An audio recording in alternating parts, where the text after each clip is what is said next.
Today we're going to talk about a small but important detail on the Approach R50, its sticker. The Approach R50 uses 3 high-speed cameras to capture detailed data and imagery of the ball and club head at impact. Since it doesn't require much space, it's ideal for indoor practice to help the high-speed cameras measure key club data more precisely.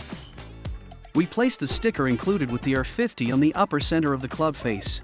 This specially designed sticker is not only durable and weather-resistant, but more importantly, the R50's cameras rely on its high reflectivity for clear tracking and detection.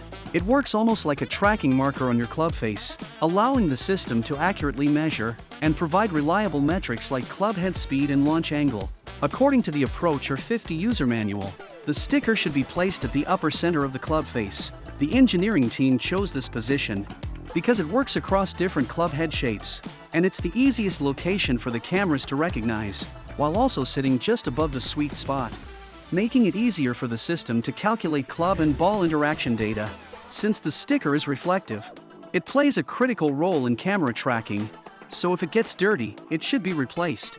We recommend purchasing official R50 reflective stickers from the Garmin website to avoid using ones with incorrect reflectivity, which could affect detection accuracy. When applying the sticker, make sure there are no other reflective materials or white markings nearby that might interfere with recognition. If you've ruled out all the factors mentioned in the manual, but your shot data still seems different than usual, it could be due to differences between indoor and outdoor conditions, such as wind direction, wind speed, and humidity.